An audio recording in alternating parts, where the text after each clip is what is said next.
Lacrosse community, my name is Ryan Burns. I'm the founder of the Lacrosse Leadership Institute. It's our mission to empower all those that love lacrosse, to recognize the skills you gain from the sport, to ultimately live your best life possible. Today, we're so fortunate to be joined by Jeff and Chris van Raaphorst, who have raised just an outstanding son, Cade, who's actually been on our podcast earlier last year. He's an All-American from Duke. He's currently an All-Star for the PLL Atlas. And Chris and Jeff, thank you so much for taking the time to be with us in our community today and moving forward. This conversation is going to be so powerful. Can you share with the community how you two got into lacrosse and how Cade got into lacrosse, and then share how that story has progressed to now? Yeah, sure. I think Chris probably had the biggest impact on Cade's lacrosse because I was a football guy, but you want to kind of give him a quick rundown on it? Our pleasure, Ryan. Thanks for asking us if we can help. That would be our goal. From the parent perspective? No, just how did Cade get into it? How did Cade get into it? Well, a gentleman by the name of Matt Rakowski played for University of Virginia. And after 9/11, he moved to Phoenix and he bought a lot of equipment and he dumped it out in a park and invited young boys to pick up a stick. And what boys don't like sticks that they can run around and hit each other with.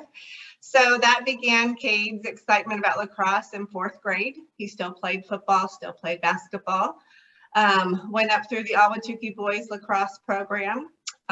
Through that, we were able to kind of get him more involved in being encouraged to try out for the West Coast Stars and try out for Under Armour. And really recruiting at that point came more from the player and their parents, and a little help from coaches, both club coaches and all club coaches. And just really putting yourself out there and staying in communications with programs that he felt were within his zone.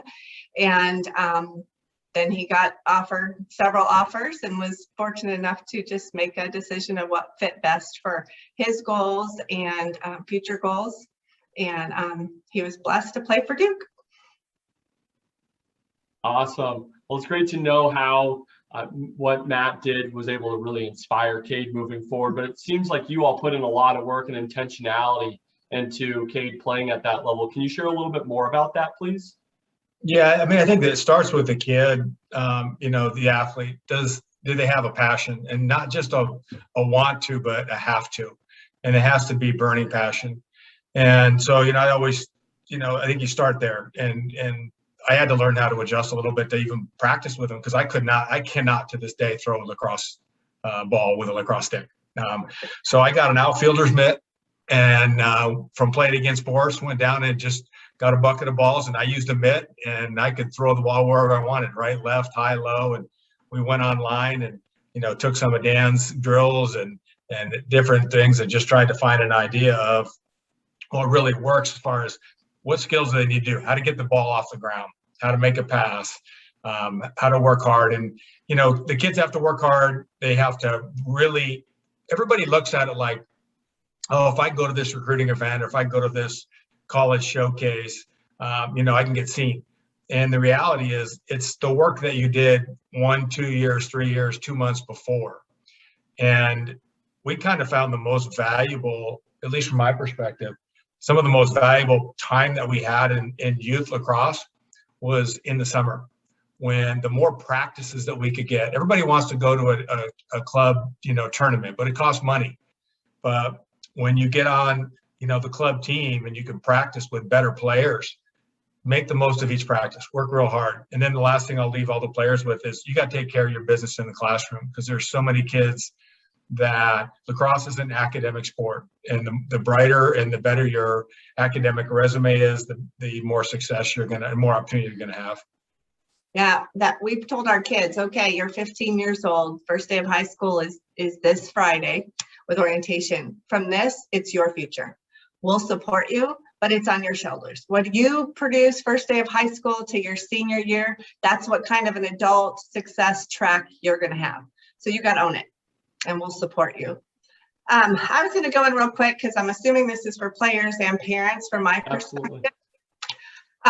What I did was every college from Division 3, 2, 1 on up has a potential recruit form. And the student and the athlete needs to have a conversation with their parents. And if they feel that they're good enough to compete at one of those collegiate levels, that's where it starts. It's on their shoulders. And then they need to look into where they think their ability is, where they're interested in, and have a realistic expectation. They can have a conversation with their coaches and be open to hearing their coaches. But at the same time, passion can develop a lot in 4 years. So don't just stop if you're not great as a freshman. You have some time, but recruiting happens quickly. So they go on to any website, pull up the lacrosse website. On there is a potential recruiting form. Cade filled out all of those potential recruiting forms. That puts you in their database. Then we create what we call an athlete profile. You've probably talked about that. It was a sheet of paper. It has his name in his athletic position, looking athletic, his position and other sports that he played. We listed on the right side every club team he played with, every club tournament he was going to go to, any tryout he was going to go to, and his jersey number. We provided a YouTube link as well as a Huddle link. And then on the other side, we had academic accolades as well as a future schedule of academics. So if they're tracking, I highly recommend, if you can get in honors, take honors. Reason being is that's going to prepare you for college. Anyone can handle regular academics. Schools want to see effort, even if you don't have straight A's. Some people believed in the philosophy of, well, a 4.0 in regular classes is better than a unweighted score of a 3.5. Not so.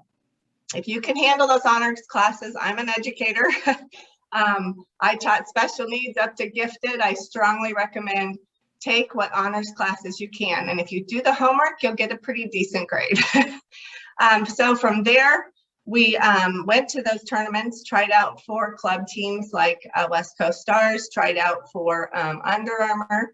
And then on a regular basis, Cade would text or email, because students can contact the program. The program cannot contact until that September date.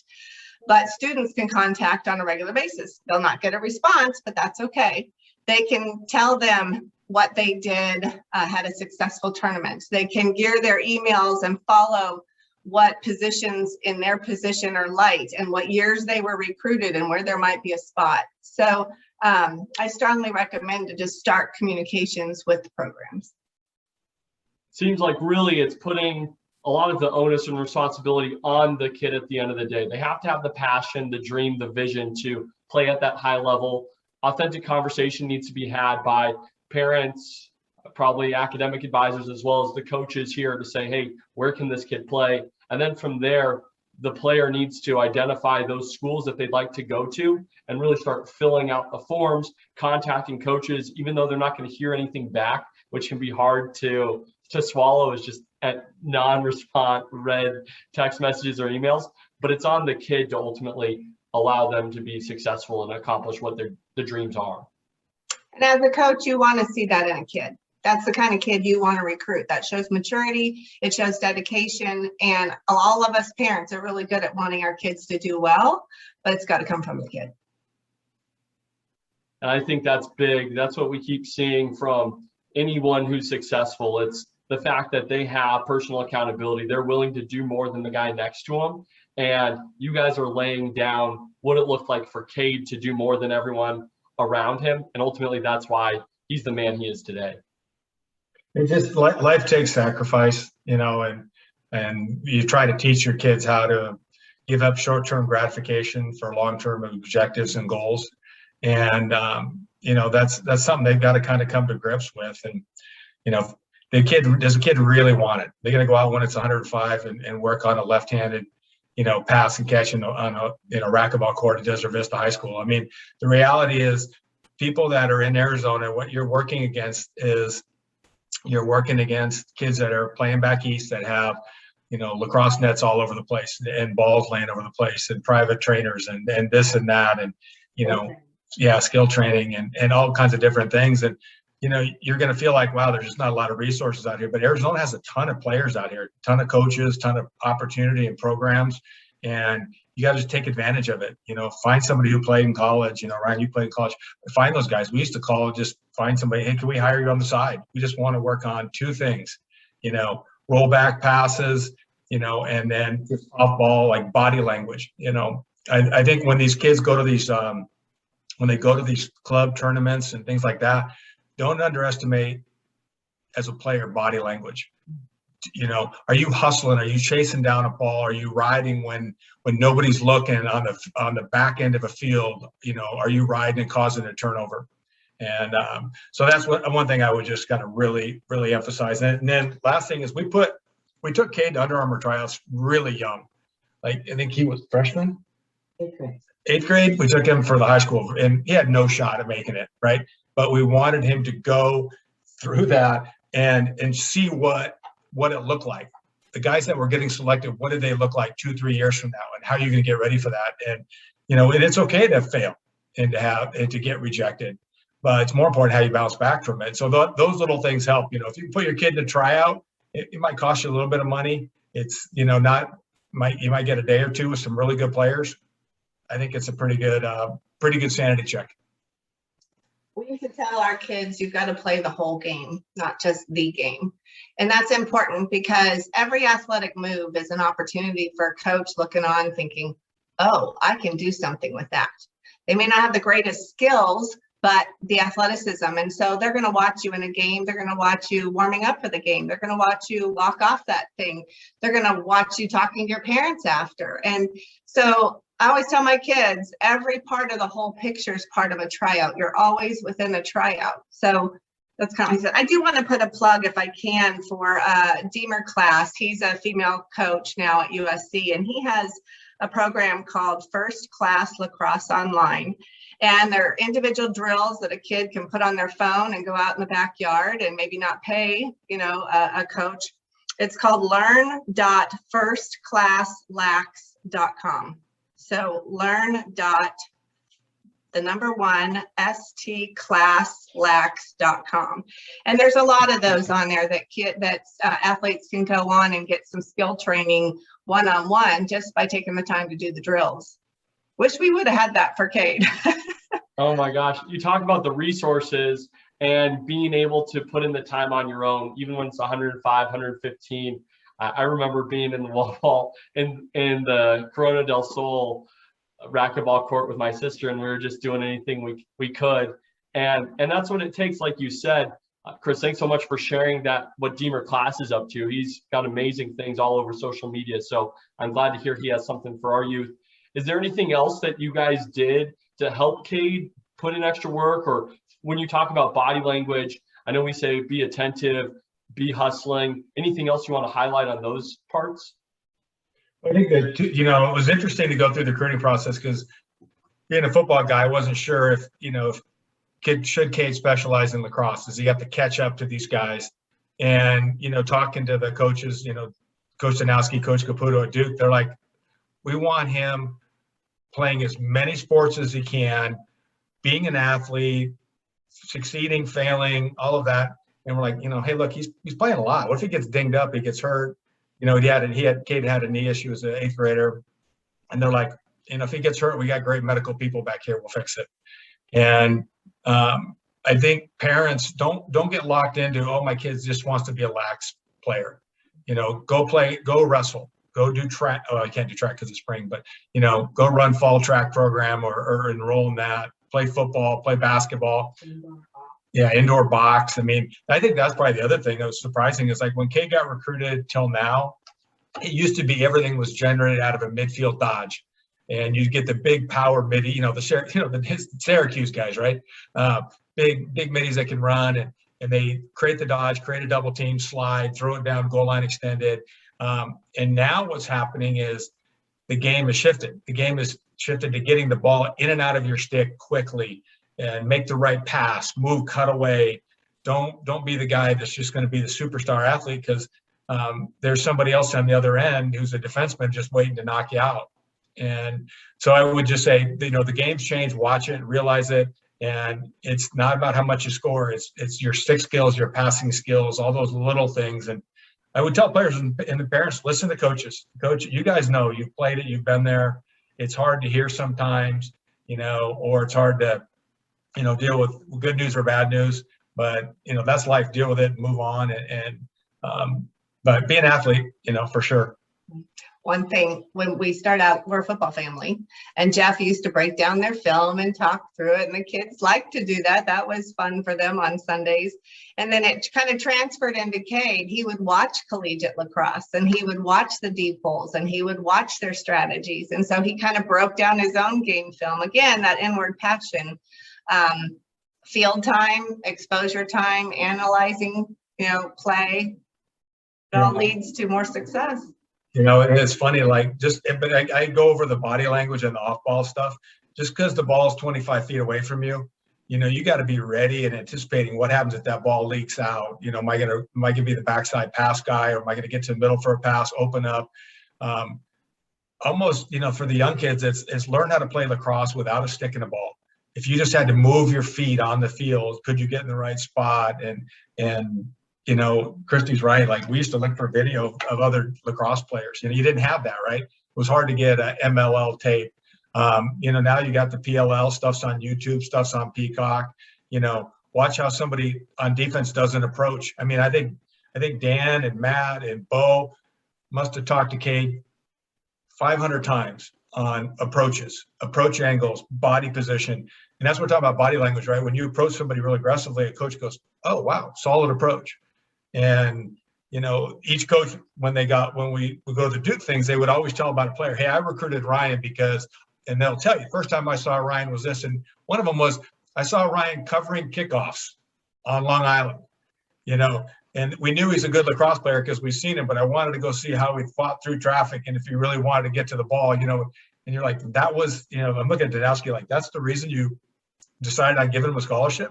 He's like, yeah, I mean, you couldn't stop that kid. He's going to just get knocked out getting through there. So you never know. Life's like that. When people aren't watching, they're watching. I think that's so cool, just what the college coaches are looking for. And that provides a nice little pivot to thinking about colleges as well, and what college is appropriate for your kid. Can you share a little bit more about how you guys went through that decision-making process for Cade and deciding Duke? Yeah, it was crazy. I mean, this is where Arizona's hard, because we start school so early in the summer.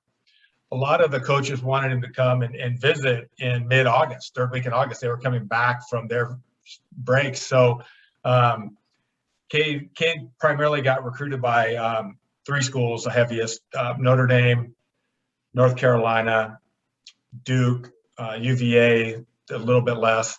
Dan didn't do a good job with his alma mater, Syracuse. I don't know what happened with that, but anyway, so long story made short, they recruited Cade and they had seen him, and we actually, Christy couldn't go. We had a volleyball tournament or something with our daughter, but Cade and I flew back to North Carolina, and we spent 3.5 hours with the UNC coaches, had lunch, drove 8 miles over to Duke.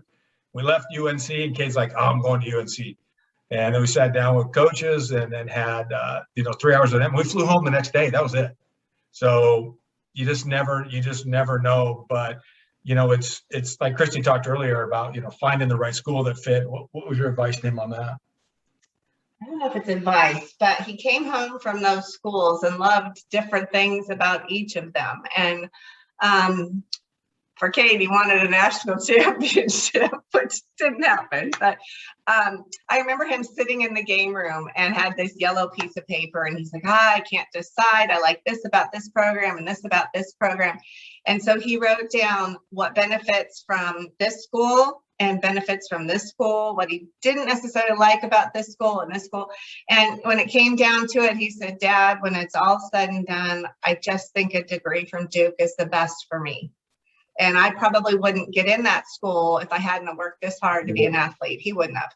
He was an honor student and had a very good GPA, but not at that level. So they're all smart there. So he did. He really primarily made that decision on long-term when lacrosse is done. And there's a lot of little schools that we don't have exposure to. The Lehighs of the world that play phenomenal lacrosse, that are great schools. And, you kind of have to break it apart. We used to find the conferences, like Christy said, D3, D2, D1. Then you find the conferences. And then you go pull, well, okay, who does Lehigh play? Oh, they play Bucknell, right? Okay, who's Bucknell? What conference are they in? And you just start adding to your list of universities and who their conferences, who their opponents are, their players, and don't forget the service academies. So But, you know, it's hard when the kid says, oh, I want to go to this school, you know, and the kid hasn't taken care of business his first 2 years. Then now all of a sudden, it's not that you may not have the skill, it's you just didn't put yourself in a good position. So, you know, yeah, academically. So, like, I mean, Duke they turned down 2 out of every 3 valedictorians. And when Cade committed to Duke, the valedictorian, the DV, did not get in because they wouldn't take 2 from a school. And so it's just weird, like with that, how it goes. So, you know, find the right school. There's a lot of them. Really dig and do your homework. And there's some really good lacrosse programs, you know, out there that, you know, people may or may not have heard about. Well, and looking at the whole perspective, the whole gamut of different athletic ability.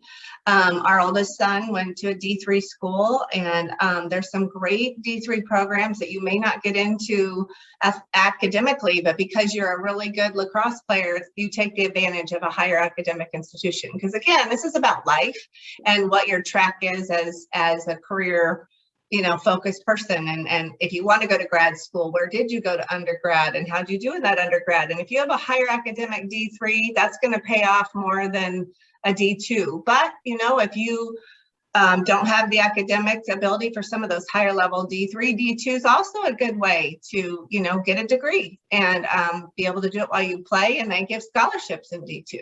I'll give you an example. The athlete over the last 15 years that came out of DV, who I think has done it as well as anybody, was Lance Pavlina. And Lance was a long stick face-off, LSM face-off. And he got recruited by, I want to say it's Florida Atlantic. And his goal was to be a pilot. And they had an aeronautical program. He enrolls, and when he graduates, he's already teaching at a pilot school. He's already got his commercial license, and he's 5.5 years leaving DV. And so, you know, I guess the lesson of the story is that this is what we told our kids all the time. Don't let athletics use you. You use athletics. Because when that pendulum switches and athletics are starting to use you, and you're just in football, the analogy, you know, I mean, guys, ended up being, you know, a practice squad guy. I got the tar kicked out of me in the NFL, never made it. But you kind of know where that point is. And when it crests the hill and athletics is using you, it's time to get out. Meantime, how do you use it to your advantage? Well, that brings up another point. We really pushed all of our kids, don't go to a coach. That coach may not be there. So hook up with a school where you like the school program, the academic program, the other alumni. You know, how strong is their alumni program on LinkedIn? I got to tell you, those LinkedIn Duke lacrosse ex-players, what a community. And there's others, but that, you know, there's things to think past that. But like the school you're at, because when you do hang up those cleats, if it happens to be before graduation, you're still where you want to be. So there's a lot to think about. Yeah. There's a ton. And I think that's the big thing about lacrosse. And that's why I have such a passion and I have to give back and coach. And we want to have these conversations because lacrosse is a way for us young guys and gals as well to stay focused and grow in the right direction. You've got a lot of support. You got a lot of your peers that are focused on getting better day in and day out. We know that if you want to play at the highest level, you have to have your academics there as well and get the job done. And ultimately, when you're done with your lacrosse career, you're on to the real world, but you have all these skills that translate so well professionally so that you can live a huge life. And Jeff and Chris, thank you so much for taking the time to be with us and share with our community the experiences that you all have been through. Do you have any last thoughts that you'd like to share with us all? Oh, just support your kids. Just be a team as a family and help them to have a successful launch. And we're sorry we couldn't be there, so we forgive us for that. But I think the other thing is, you know, let your kids fail.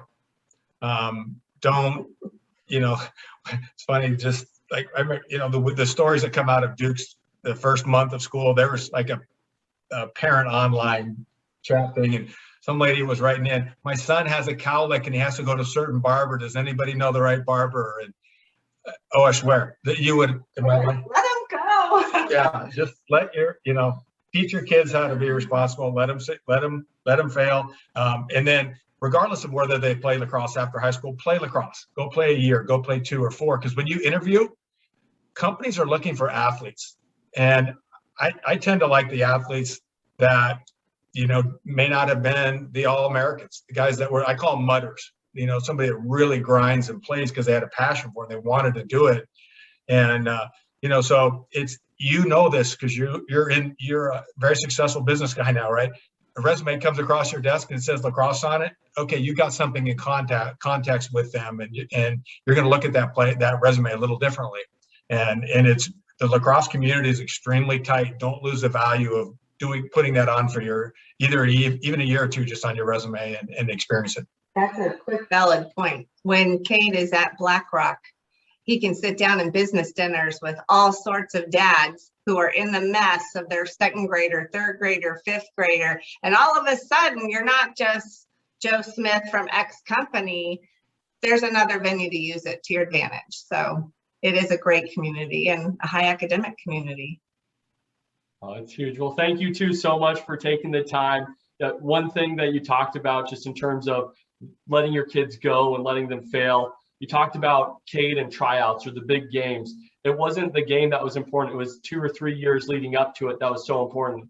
It's just like you all as parents, you did the work. You allowed him to show up. You let him go, and he showed up. And he showed up big, and all the other parents can use you two as role models and examples. And it's so cool you're part of this community. Thank you so much. Good luck, everybody. Yes, we wish you well.